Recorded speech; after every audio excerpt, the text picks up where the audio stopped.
Assalamualaikum warahmatullahi wabarakatuh. Bismillahirrahmanirrahim. Iqra bismi rabbikal ladzi khalaq. Khalaqal insana min khalaq. Iqra wa rabbukal akram. Allazi 'allama bil qalam. 'Allamal insana ma la ya'lam. Sadaqallahul azim. Pertama-tama, puji dan syukur kepada Allah Subhanahu wa taala. Pada kesempatan kita hari ini lewat media sosial, perlu kami menyampaikan kepada kita semua, semoga Anda beraktivitas setiap saat, setiap hari, kita melaksanakan ibadah kepada Allah Subhanahu wa taala. Semoga ibadah pada hari ini, kemarin, esok dan lusa agar diterima amal ibadah kita semua. Amin. Amin ya rabbal alamin. Salawat dan serta salam tak lupa kita sampaikan kepada Nabi Muhammad sallallahu alaihi wasallam, keluarga sahabat semua. Beliau tak asing lagi sebagai sosok manusia biasa. Kelebihan luar biasa kepada beliau digelar Rasulullah sallallahu alaihi wasallam. Mampu merubah sikap manusia. Sikap mulai di sikap masa jahiliyah hingga masa sekarang. Perkembangan teknologi Islam pada ini, yakni Nabi Muhammad sallallahu alaihi wasallam. Kaum muslimin dan muslimat sedang pendengar yang berbahagia. Pertama, khatib mengajak pada kita semua atau kepada seluruh para pendengar. Kami hanya menyampaikan amanah, fatwa-fatwa, perintah-perintah dan anjuran dalam agama Islam melalui Al-Quran dan Hadis. Ulama hanya menyampaikan kepada para anbiya. Perwarisan daripada Nabi yang sampai kepada para mutabi'in dan sampai sekarang para ustaz-ustaz menyampaikan, mengajak amal ma'ruf nahi mungkar. Tentu kau ketahui, kami akan memberikan judul atau tema ceramah kepada pemirsa yang berbahagia di mana saja berada tentang ilmu pendidikan menurut Al-Quran. Ilmu pendidikan menurut ajaran Al-Quran. Menurut masa sekarang, terlalu tingginya teknologi, sangat tingginya teknologi, Islam tidak akan tinggal zaman. Pendidikan perlu diajarkan kepada kita agar mereka bisa membawa keberkahan nanti. Yang saya bacakan surat Alaq tadi, Bismillahirrahmanirrahim. Iqra bismi rabbikal ladzi khalaq. Bacalah dengan menyebut nama Tuhanmu yang menciptakan. Lain tak bukan kita menyebut nama Allah, apa yang diciptakan Allah, tetap nama Allah disebutkan. Bacalah ketika Nabi Muhammad waktu Isra atau waktu ketika Nabi Muhammad di Gua Hira. Zaman sekarang belajar, membaca, menulis yang disebut dengan kalam.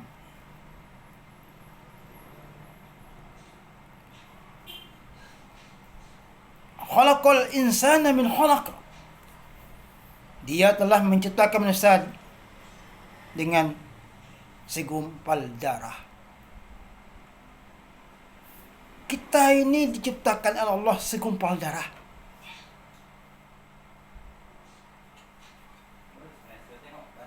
Ciptakan alam rahim dari seorang ibu. Dulu, masa dulu Nabi Adam alaihissalam itu diciptakan di tanah bersama dengan Siti Hawa. Selebihnya sampai masa sekarang itulah segumpal darah diciptakan. Begitu tingginya masa pendidikan sama sekarang, maka dikatakan demikian. Ada beberapa hal yang menciptakan pendidikan yang terbaik adalah yang pertama, mengatur antara buta yang baik dan yang buruk, serta menepati suatu posisi yang sebenarnya. Berarti mengatur antara buta yang baik.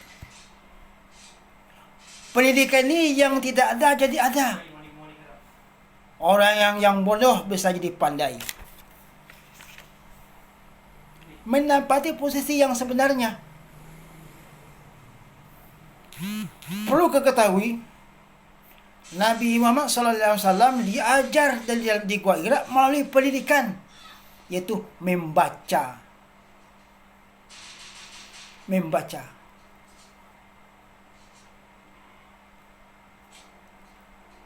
Nabi Muhammad SAW itu tidak ada sekolah yang tinggi, tidak ada sarjana, tidak ada profesor doktor, tetapi ini adalah ilmunya sangat tinggi, diajar oleh malaikat Jibril melalui wahyunya tadi.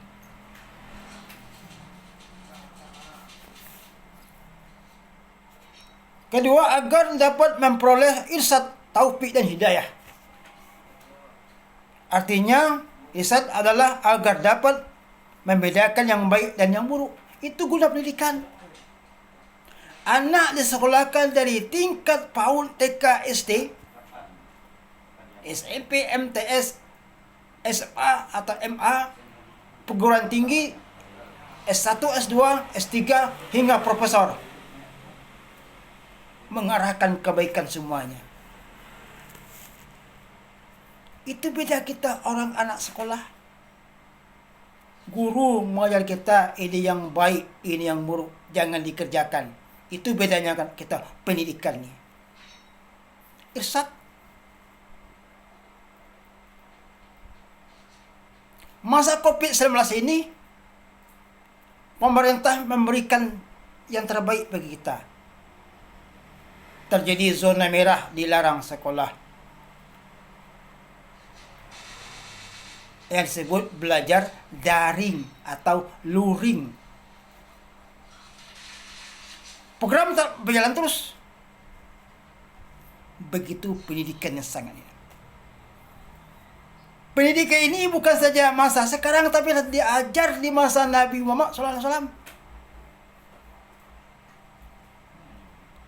Al-Quran yang baca, Iqra, bacalah. Nah, ini. Kita sekarang wajib membaca. Maka ada kan metode Iqra. Banyak sekolah sekarang beda-beda yang baik itu apa dan yang buruk. Itu gunanya pendidikan, ajaran Al-Quran. Untuk apa sekolah tinggi tidak tahu dengan ilmu agama? Untuk apa sekolah yang begitu bukan tinggi setinggi-tingginya tapi akhlaknya tidak ada.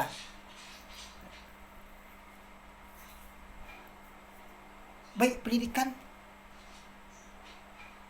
Orang tua kita menyekolahkan kita tadi masuk SD. Kalau masa kami dulu SD namanya. Enggak ada PAUD sekarang. Sekarang ada PAUD. Tujuannya adalah untuk membina agar anak-anak dia itu menjadi anak yang terbaik, mengabdi kepada kedua orang tuanya, bangsa dan negara. Itu tujuan. Kalau mereka sudah ada pendidikan, tentu bisa membedakan. Contoh, saya sekolah begitu tingkatan menengah pertama atau menengah kedua. Narkoba itu dilarang oleh agama. Narkoba itu dilarang oleh pemerintah. Kok kenapa dikerjakan? Tidak tahu dengan agama. Bukan saja pemerintah melarang, agama pun melarang. Merusak bagi kita. Itu posisi yang membedakan tadi.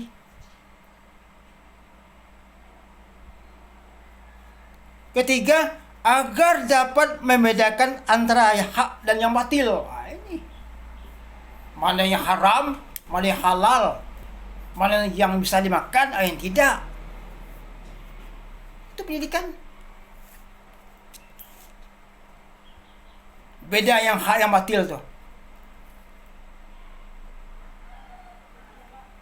Ilmu pengetahuan yang ditransferkan oleh guru kepada kita semuanya baik, tidak ada yang buruk. Tergantung kita yang menerima lagi. Tergantung. Saya guru bahasa Arab di madrasah. Sering mentransferkan dengan bahasa Arab ke anak-anak. Banyak anak yang suka dengan bahasa Arab. Gurunya sangat populer. Adanya siswa tidak mau belajar dengan gurunya. Kenapa? Tanya dari diri kita sendiri.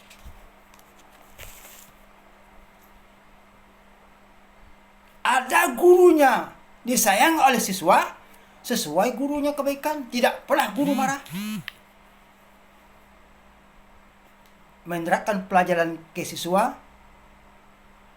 Masa sekarang tidak boleh memarah-marah anak. Menasihati, bersabar. Hak batil.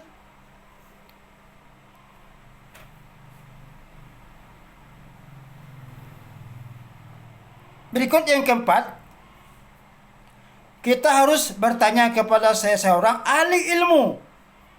Apabila kita tidak mengetahui, tanya pada ahli ilmu. Kadang-kadang sok pandai tapi tidak tahu akibatnya. Tanya pada ahli ilmu. Kalau contoh ilmu agama ingin kita mengetahui, tanya pada ulama. Tanya pada ustaz, apa ini hukumnya ustaz? Apa ajaran ustaz? Agama. Kalau kendaraan kita rusak, bocor, bawa ke bengkel, tanya ke bengkel, tahu ya. Pada ahlinya.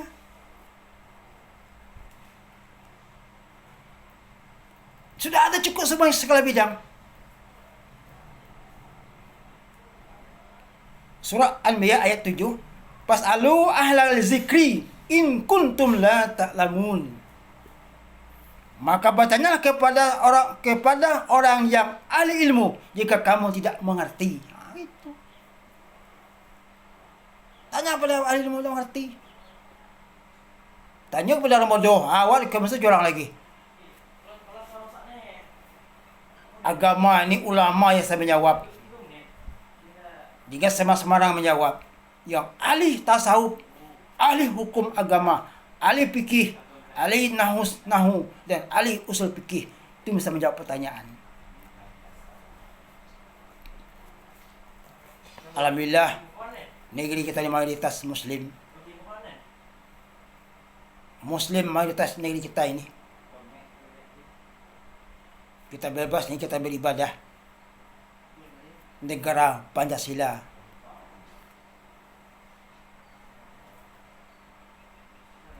Ahli. Jangan tanya kepada orang yang tidak ahli.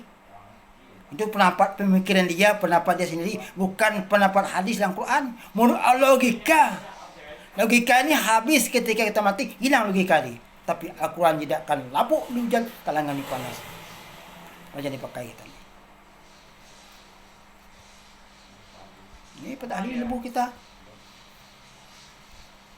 Saya tidak tahu handphone. Beli handphone ke toko handphone. Jangan beli HP di toko lontong, salah. Kalau membeli lontong di toko lontong, jangan beli lontong di toko besi. Gigi besi sudah ini, patah gigi nanti. Ini contoh. Ahli tematik, tanya pada orang ahli tematik. Jangan tanya ke bahasa Arab, kewalahan nanti. Ahli di bidangnya tadi. Kelima, hidup mereka merasa kesenangan mendapat rahmat dari Tuhan. Ini orang berilmu. Hidup mereka itu tadi mendapat rahmat dari Tuhannya. Ini ilmu. Orang yang ketika dia menuntut ilmu tadi mendapat rahmat pemberian Tuhan pada kita. Ada-ada saja, ya. Kita Allah memelihara kita di mana kita saja berada. Kesenangan. Orang menuntut ilmu ambil ajar Islam. Coba kita lihat orang-orang yang hebat tuh. Dia belajar dulu. Kenapa dia jadi pengusaha? Dia belajar dulu. Kenapa dia menjadi ustadz? Dia ngaji, baca Al-Quran, hafal ayat, ibadahnya kuat, jadi ulama dia. Ini orang berilmu. Kesenangan mereka. Ilmu dituntut, harta dicari. Nah, ini kaidah dicari harta. Ilmu kemudian harta bisa hilang tanpa ilmu. Lihat orang mengkerut sekarang. 2 tahun, 3 tahun dia berusaha, naik perusahaan tadi, tak tahu dia 2 tahun bangkrut, dia hancur lagi. Kenapa? Bukan ilmu tapi harta. Itu benar berdapat rahmat Tuhan. Dijaga oleh Allah kita rahmat kita tadi. Ini contohnya. Surat An-Nisa ayat 61. Inna rahmatal lil qaribin minal muhsin. Sesungguhnya rahmat Allah dari orang yang berilmu berbuat kebaikan. Nah, ini orang ilmu itu buat kebaikan, lebih rahmat Allah kita kebaikan. Di mana saja berada tetap ya aman. Itu ilmu. Tujuan pun dia keselamatkan itu. Ini dulu diajarkan oleh Allah melalui Nabi Muhammad SAW, para nisa yang berbahagia. Apalagi sama sekarang, ya sekolah bermacam-macam bentuk, berbagai penyuluh, berbagai jurusan. Pilihlah ilmu mana yang kita ikuti. Banyak.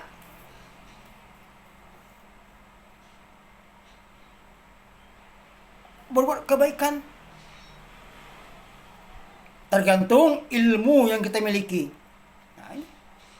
Sama Al-Quran. Al-Quran ini 30 juz. 30 juz dunia dan akhirat. Apabila diamalkan Al-Quran itu tadi, insya Allah selamat dunia dan akhirat. Kadang-kadang awak macam membaca yang pandai, tapi apa itu isi makna Al-Quran tadi? Ya, baca tafsir sekarang. Al-Quran sekarang banyak terjemah dengan bahasa Indonesia, ada bahasa Arab, ini bahasanya tafsirnya. Bisa ngerti kita. Bukan Al-Quran itu disimpan di lemari, bukan Al-Quran itu disimpan di atas meja, bakar karat, tidak. Dibaca, diamalkan. Ingat, Buya Hamka ditahan oleh orang-orang waktu dulu, masuk penjara. Dalam penjara dia bisa membuat tafsir Azhar, membuat sebuah buku hikmah dalam penjara tadi. Ilmu. Profesor Dr. Buya Hamka satu-satunya Buya Sumatera Barat sampai sekarang masih harum namanya tadi. Itu orang ilmu. Ajar Islam tadi. Contoh, ketika Buya Hamka menjadi imam di Masjid Baitur Rahman di Padang.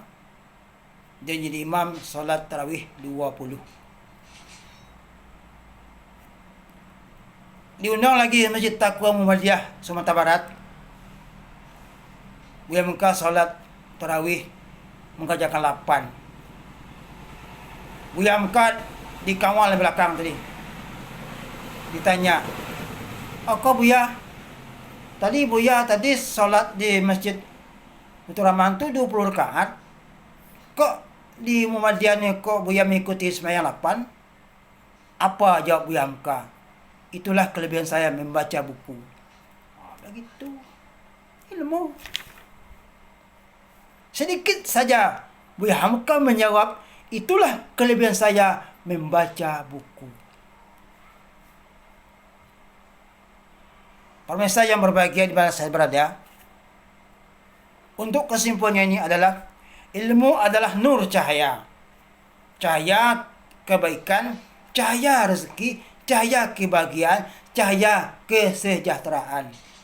Ilmu adalah perpantulan cahaya hati. Pantulan ilmu.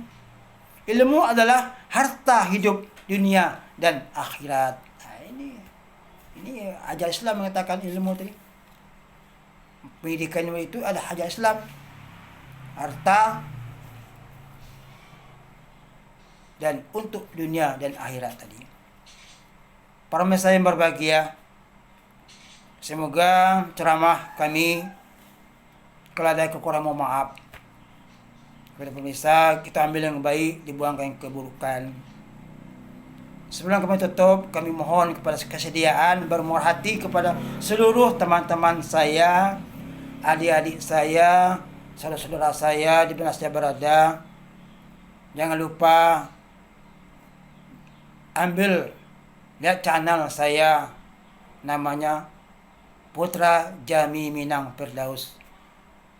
Tolong trip dan lip. Ini channel Putra Jambi Minang Firdaus. Straight dan lip. Kenapa disebut Putra Jambi Minang? Saya adalah orang Jambi, kelahiran Jambi, tapi putra Minang. Ini darah Minang saya, maka sebut Putra Jambi Minang. Bikinlah, kalau ada kekurangan mohon maaf, semoga kita dapat memanfaatkan di masa yang akan datang. Wabillahi wa taufiq wal hidayah. Wassalamualaikum warahmatullahi wabarakatuh.